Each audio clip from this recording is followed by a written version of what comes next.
Bismillahirrahmanirrahim. Alhamdulillahirabbil alamin. Wa bihi nasta'inu ala umuri dunya waddin.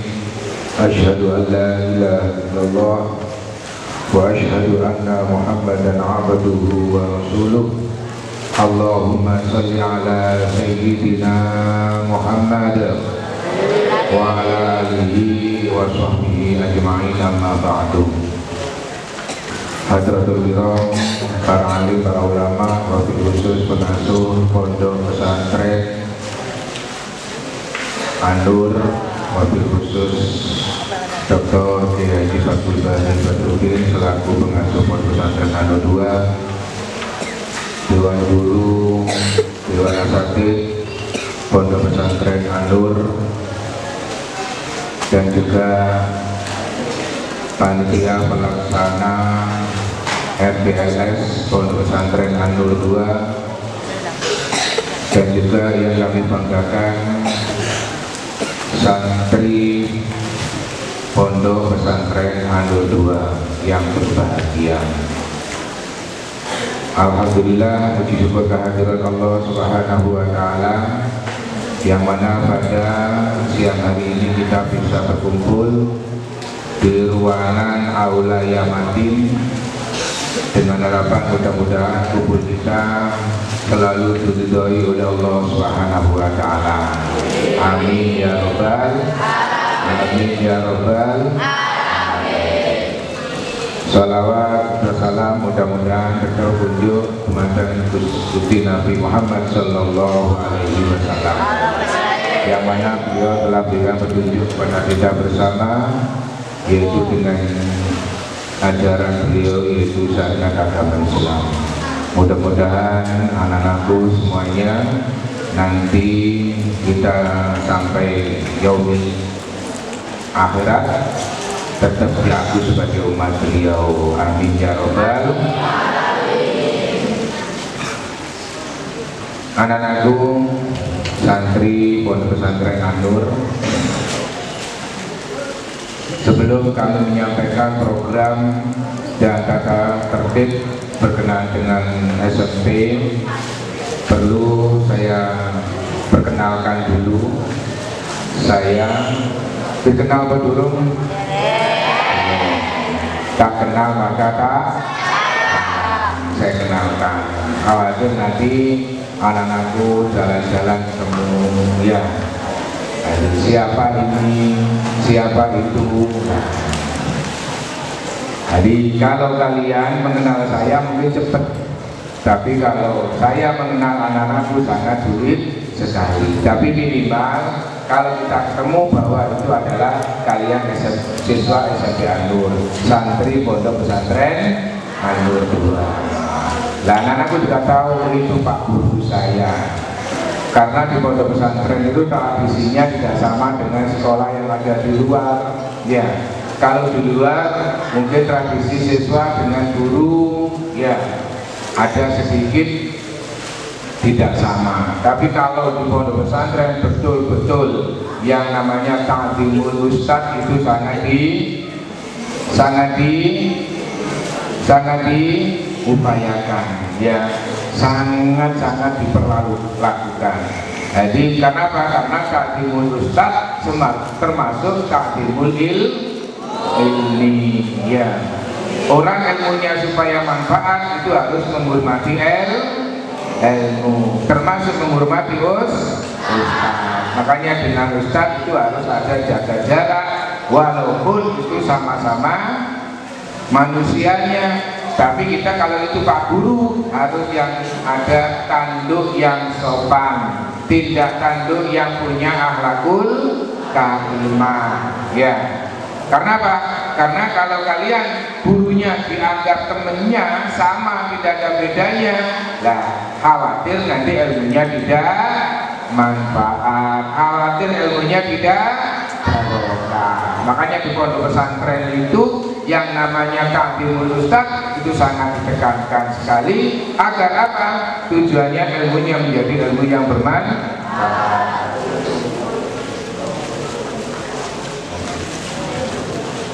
Jadi untuk itu supaya kenal dengan pak guru. Nah ini panitianya semuanya ini dari pak guru ya.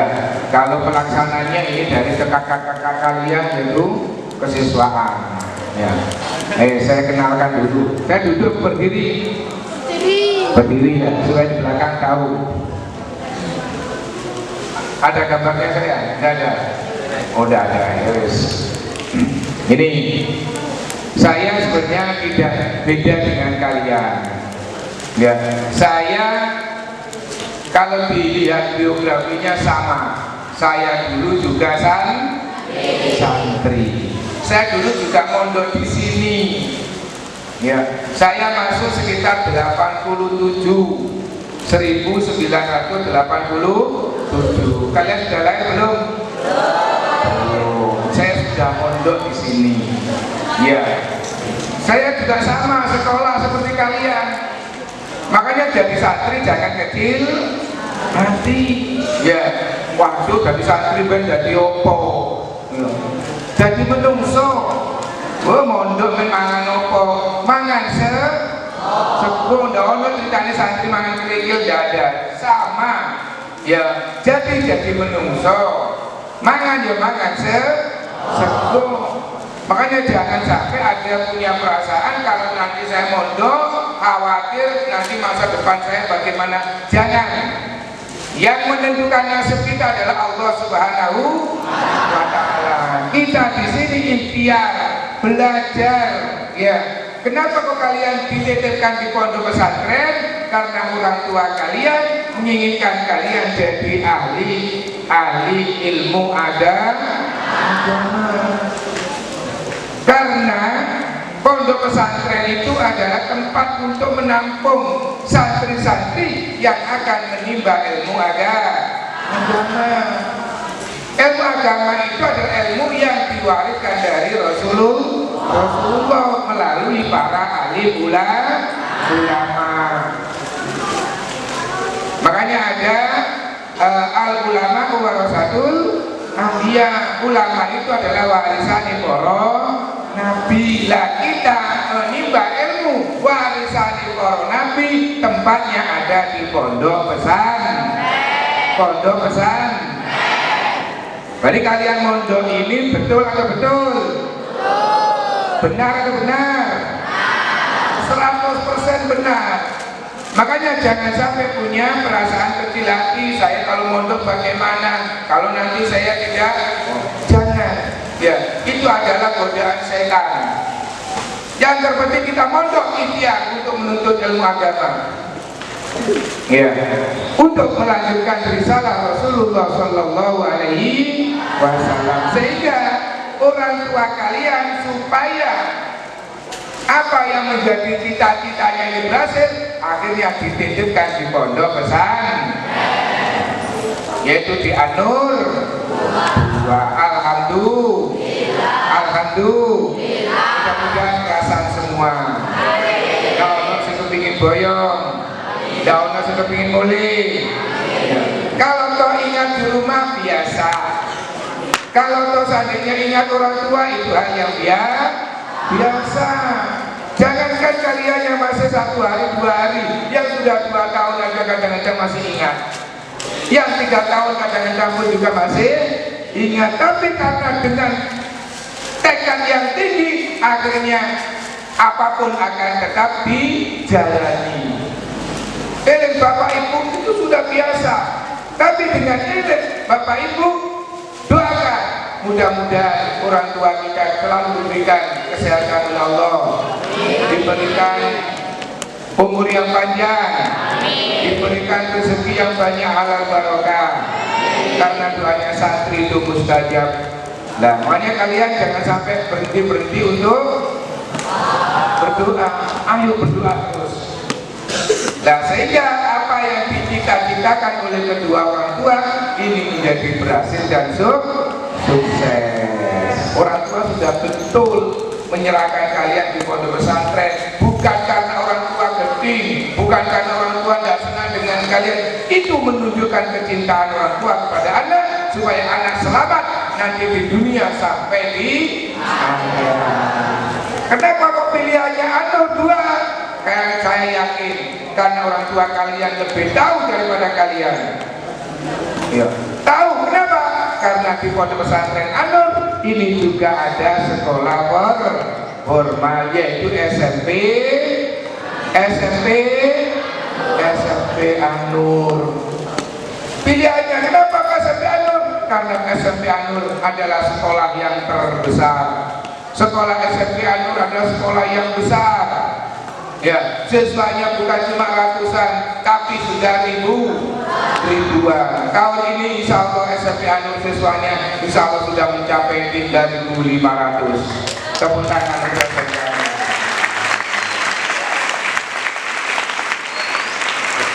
Ini kebanggaan kalian, harus bangga dan senang. Ya, alhamdulillah aku bisa mondok di Anur 2 yang brandnya adalah pesantren wisata. Brandnya adalah pondok pesantren wisata. Banyak orang ini saya lihat, ya, saya lihat dari Kabupaten Malang belum ada sekolah yang jumlahnya sampai 2.000. Saya lihat dari provinsi, saya cek di mana-mana ternyata belum ada siswa SMP sampai 2.000 lebih.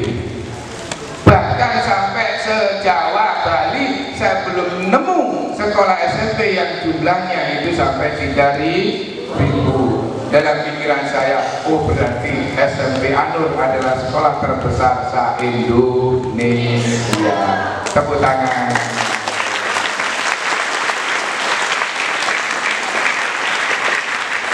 Kenapa saya ceritakan ini?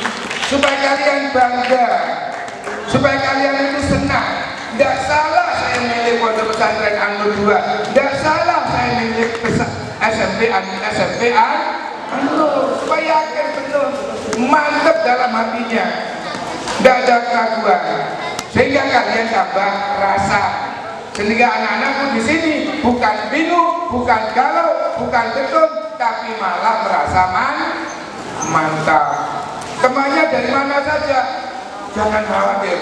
Teman kalian ini bukan cuma dari Bulawan, teman kalian bukan cuma dari Malang, teman kalian bukan cuma dari Surabaya, Jawa Timur, bahkan teman-teman kalian ini insya Allah sudah Nusantara, dari Sabang sampai Merauke. Ya, dari Papua kemarin ada, ya, ada dari Papua sini. Coba ngacung, itu dari Papua. Nah, dari NTB ada NTB. Loh, ada dari Kalimantan. Loh, ada dari Sumatera. Loh, sampai itu banyaknya teman kita. Makanya kalau kita itu di sini kok pesimis, salah. Harus ini yakin betul saya harus sukses. Kenapa? Teman saya banyak. Ini merupakan harus fastabiqul khairat, berlomba-lomba untuk keberhasilan. Ya, jangan sampai dengan teman yang banyak saya hilangnya. Jangan sampai dengan teman yang banyak saya tidak kasar. Ini teman saya berbagai macam karakter. Ini merupakan bentuk daripada latihan kita di pondok pesantren untuk hidup di masyarakat. Kalau kumpulin foto Bulawang kok biasa usah Bulawang. Koncone paling bahasanya yang gunung-gunung. Tapi lah kalau kumpulnya dengan macam-macam anak, macam-macam karakter, ini akan menjadi suatu latihan bentuk daripada kehidupan praktek di masyarakat. Oh, ono konco setekok ini bahasanya seperti itu. Oh, ada anak karakternya seperti ini. Oh, ada anak karakternya seperti itu. Dan ini bentuk daripada latihan kita. Kalau kita latihan di pondok pesantren sukses, saya yakin nanti kalau pulang jadi anak-anak yang sukses. Jadi anak-anak yang berhasil. Sukses dalam kehidupan ekonomi. Sukses dalam kehidupan bermasyarakat. Sukses dalam kehidupan beragama, sehingga nanti kita jadi anak-anak yang menjadi anak yang solihin, jadi anak-anak yang soleh, jadi anak-anak yang dibanggakan oleh kedua orang tua. Saya lanjut, saya dulu juga mondok seperti kalian, yaitu tahun 87 baru masuk, ya, sampai sekarang. Ya, sampai sekarang. Buktinya bisa jadi orang, buktinya juga bisa makan. Kenapa kita harus pesimis? Harus optimis. Ya, sudah tahu nama saya? Belum sudah tahu nama saya?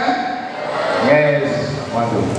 Nama saya Pak Nurholis. Ya, mungkin ada orang tuanya sama namanya, ada di antara anak-anak yang sama namanya. Ya enggak apa-apa. Ya. Jadi Nur Holis, panggilannya Pak Holis. Nah, gitu. Ya. Jadi panggilannya Pak Holis, kalau ketemu Pak Holis, apa dipanggil aja. Ya. Mau kita sama-sama santri. Saya dulu mondok di sini juga lama. Ya. Jadi saya masuk 87, insya Allah Boyong itu tahun 2000. Berarti berapa tahun? Berapa tahun? 87 sampai 2000 berapa tahun? 13 tahun. Ya. Jenengan sudah berapa hari? Sudah berapa hari? Kurang berapa hari? Kalau sama dengan Pak Wali sudah berapa hari? Wah, kurang 12 tahun, lebih berapa ya? Ya. Jadi tidak apa-apa. Makanya anak-anakku semua yang ada di sini, ya, kalau mondok ini adalah pilihan yang tepat, maksimalkan kesempatan dengan sebaik-baiknya. Jangan kecewakan kedua orang, harus birrul walidain. Dengan cara apa? Membahagiakan kedua orang, membahagiakan kedua orang tua. Ya. Sejarah daripada pondok pesantren, ya, itu memang panjang. Ya, ketika awal-awal saya masuk 87, santrinya itu masih sekitar, kalau tidak salah 200 sampai 250. Itu santrinya. Masih belum ada pondok putri, masih putra saja. Kemudian lambat tahun, ya, kemudian ada SMA, kemudian ada SMP, sehingga sampai besar ini, sampai hari ini santrinya sudah lebih daripada 8.000 untuk pondok pesantren An-Nur 2 saja. Lah, pondok pesantren An-Nur ini ada 3, ada An-Nur 1, ada An-Nur 2, ada An-Nur 3. Untuk wilayah Bulawang, An-Nur itu ada An-Nur 1, An-Nur 2, An-Nur 3. Ini semuanya adalah keluarga. Ya, pengasuhnya keluarga daripada keturunan almarhumah Kiai Haji Anwar. Kenapa kok dikatakan An-Nur? Diambil dari pendirinya, yaitu namanya Anwar Nur. Kiai Haji Anwar Nur, disingkat jadi itu adalah nama. An-Nur diambil dari pendirinya, yaitu Kiai Haji Anwar Nur. Ada bukunya, Bunda. Jadi Anwar Nur disingkat jadi diambil dari bahasa Arab, artinya adalah cahaya. Sudah tepat sudah. Ya, jadi An-Nur itu artinya cahaya, diambil dari pendirinya, yaitu Anwar Nur. Kemudian putranya mendirikan pondok An-Nur 2, yaitu almarhumah Kiai Haji Muhammad Badruddin. Kemudian putranya lagi mendirikan pondok An-Nur 3, yaitu Kiai Haji Husaini Anwar. Putranya lagi yang di Lumajang mendirikan pondok pesantren An-Nur Al-Ihsan. Kemudian di Pasuruan juga mendirikan pondok pesantren juga, yaitu An-Nur As-Salafi. Jadi kalau di Pasuruan ada pondok pesantren An-Nur, itu termasuk daripada putra Kiai Haji Anwar Nur. Kalau di Lumajang Kempes sudah ada An-Nur, itu juga putra daripada Kiai Haji Anwar Nur. Begitu luar biasanya. pengasuh kita. Ya, durian-duriannya semuanya memiliki pondok pesantren. Ini karena karomah, karena kedekatan beliau dengan Allah Subhanahu wa Ta'ala, sehingga bisa memperjuangkan agama dengan mendirikan pondok pesantren. Dan alhamdulillah kita berada di pondok pesantren An-Nur 2. Alhamdulillah.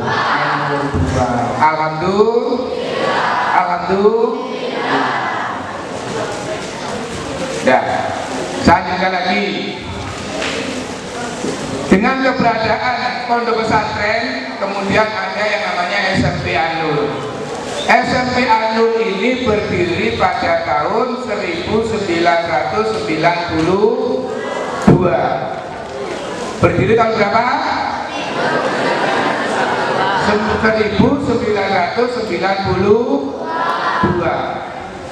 Pada waktu itu siswanya juga masih sedikit, masih 2 kelas, putra 1 kelas, putri 1 kelas. Walaupun 2 kelas, putri 1 kelas dan putra 1 kelas, tetap dipisah antara anak putra dengan anak putri. Itu 2 kelas sudah dipisah, apalagi yang sudah beberapa kelas. Berkembang, ya. Dulu masih ada anak berangkat dari kampung atau dari rumah, ya. Karena perkembangan SMP An-Nur semakin pesat, akhirnya anak-anak diharuskan berangkat dari pondok pesantren. Sehingga dengan situasi anak-anak semuanya berangkat dari pondok pesantren, alhamdulillah daya tarik daripada wali murid semakin meningkat. Semakin percaya diri bahwa anaknya ada di pondok pesantren, tidak akan terpengaruh oleh lingkungan yang ada di luar pondok pesantren. Karena apa? Karena tidak ada anak yang berangkat dari rumah. Semuanya harus di pondok pesantren. Awal-awalnya dulu ada anak berangkat dari kamar, dari kampung dan rumah, sehingga kadang-kadang gesekan anak pondok dengan anak kampung terjadi. Kadang-kadang anak kampung bawa rokok, kadang-kadang anak kampung bawa apa saja, yang sehingga bisa mempengaruhi anak yang ada di dalam pondok pesantren. Apa tujuan daripada anak putri dan putra dipisahkan?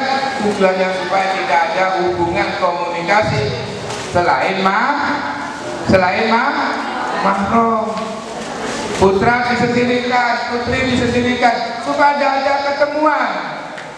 Karena apa? Karena melatih supaya anak-anak tidak ada pikiran-pikiran untuk ketemu dengan anak perempuan, apalagi anak yang bukan mahramnya, dibatasi di sini. Makanya kalau ada anak-anak kok sampai ingin ketemu dengan anak perempuan, lah nanti ada sanksinya. Wahai mulai gak film mulai, pulang, enggak pak, nanti aja. Loh, nanti ada anak perempuan, enggak apa-apa pak, di sekolah SD saya ketemu anak perempuan juga enggak apa-apa. Nah, jangan coba-coba kalau di pondok pesantren. Makanya lokasinya itu agak jauh dengan kamar. Kalau sudah waktunya pulang, anak-anakku harus segera kembali ke kamar. Kenapa? Karena setelah anak-anak putra pulang, nanti akan berdatangan anak perempuan.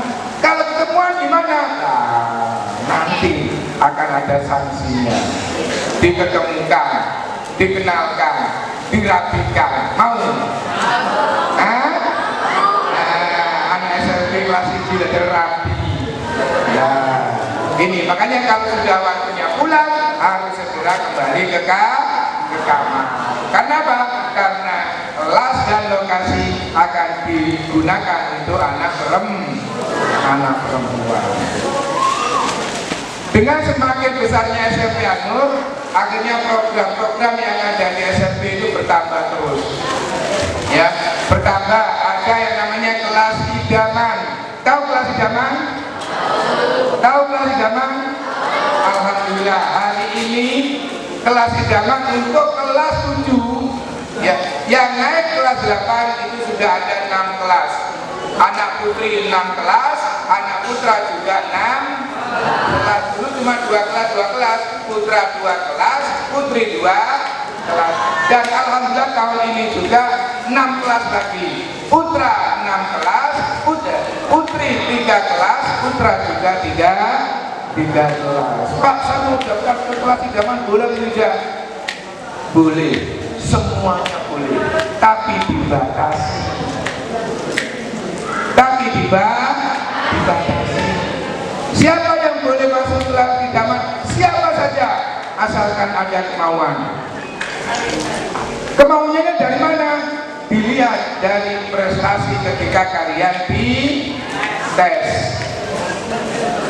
Ya, ini kira-kira anak putra ini sekitar 600. Tadi sudah dites sebelum? Sudah ikut tes sebelum? Kemarin sudah ikut tes belum? Sudah belum?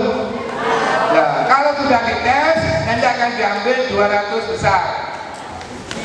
200 besar dites lagi, akan diambil 90. Baru yang 90 itu nanti akan masuk kelas idaman. Terus insya Allah untuk tahun ini kami juga membuat kelas ekstra. Ya, kelas ekstra. Kelas apa? Yang tidak masuk idaman masih ada kesempatan untuk masuk kelas ekstra. Yang punya bakat sepak bola, keluarkan bakat kalian. Yang punya bakat voli, keluarkan bakat voli kalian. Yang punya bakat bela diri, keluarkan bakat bela diri kalian. Nanti akan diseleksi. Setelah seleksi dari anak-anakku nanti dimasukkan kelas ekstra dan akan mengikuti ekstra sesuai dengan minat dan bakatnya. Kapan seleksinya? Insya Allah nanti setelah MBL, MBLS. Paham anak-anakku? Paham? Lah apa ekstranya? Banyak. Ada pramuka, ada bela diri, ada sepak bola, ada voli, ada badminton, ada juga apa? Bola basket, dan juga macam-macamnya masih ada juga. Ekstra PMR, juga ada ekstra pasti, ada juga ekstra ekstra musik juga ada. Yang kalian bisa musik nanti masuk di ekstra musik. Dan juga ada ekstra yang namanya marching band. Kalau anak-anak di SD-nya pernah ikut marching band, ayo ikut marching band yang ada di Anur 2. Marching band SMP Anur, marching band Pondok Pesantren Anur 2 ini tidak diragukan lagi. Bahkan sering menjuarai di lomba-lomba baik kabupaten ataupun provinsi. Bahkan juga marching band Anur pernah diundang tampil di depan Presiden Jokowi.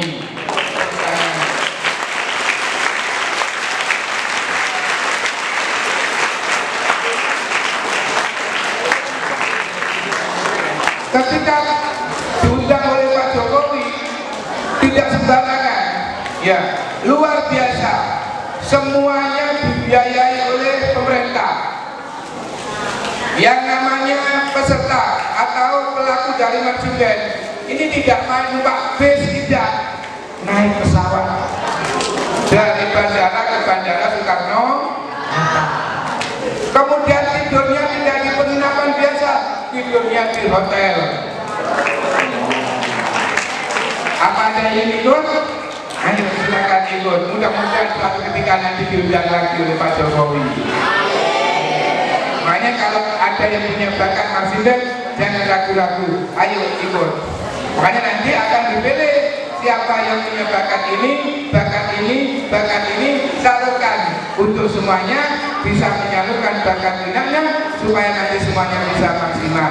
Yang sepak bola bisa sepak bola, yang voli bakatnya voli, yang bulu tangkis nanti bulu tangkis, sehingga nanti ketika ada perlombaan event baik itu kabupaten maupun Jawa Timur, ini semuanya akan mewakili, akan mengharumkan nama baik daripada pondok pesantren dan sekolah, bisa mengharumkan nama baik pondok pesantren dan sekolah.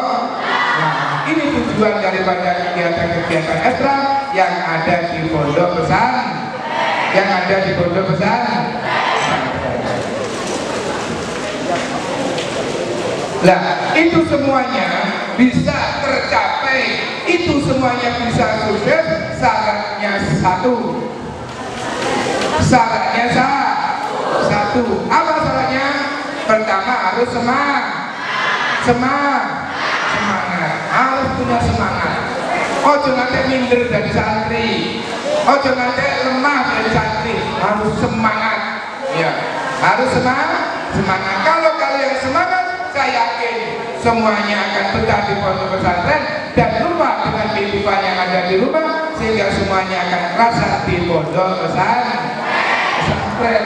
Makanya kalau ngaji semangat, waktunya ibadah semangat, waktunya sekolah semangat, waktunya makan semangat, semuanya harus semangat. Jangan lembrek, mangan lembrek, wae sekolah lembrek, wae ngaji lembrek. Ini akan berakibat akhirnya rasa-rasa, lelis rasa-rasa, akhirnya malah ingat lelis ingat rumah, akhirnya kuduna, lelis kudunanya akhirnya malah kepingin. Makanya jangan sampai ada yang rasa-rasa, semua harus semangat. Yang terakhir saya sampaikan kepada anak-anakku bahwa mondok itu, ya, bahwa mondok itu tujuannya hanya satu, yaitu untuk mencari untuk menuntut ilmu. Menuntut ilmu ini adalah kewajiban. Menuntut ilmu ini adalah perintah agama. Menuntut ilmu ini adalah perintah Rasulullah.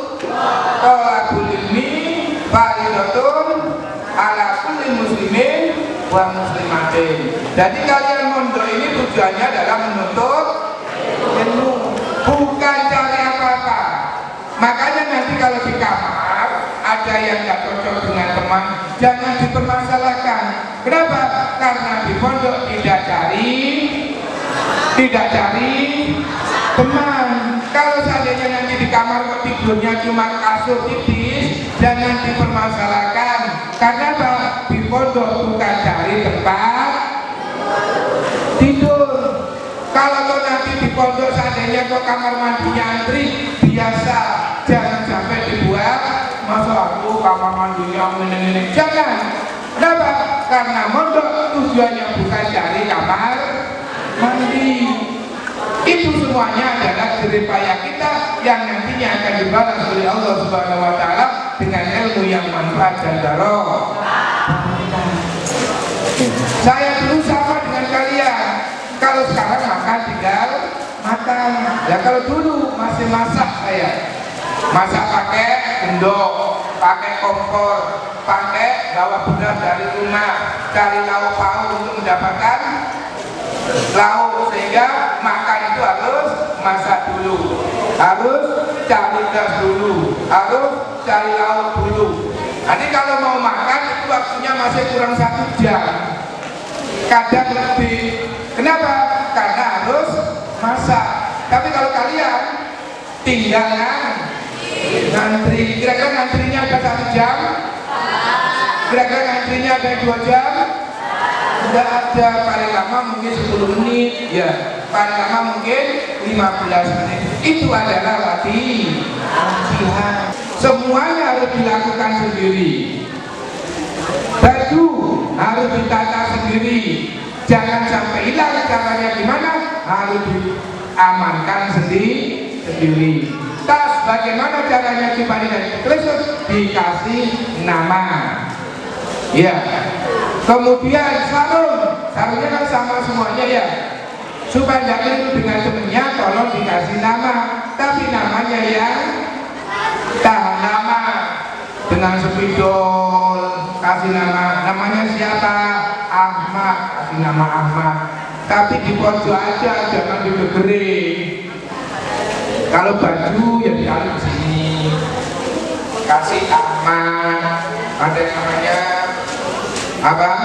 Baidowi, tulis sini. Ada yang namanya Solih, jangan digegerin. Ahmad, wah, terlalu besar jangan. Ya.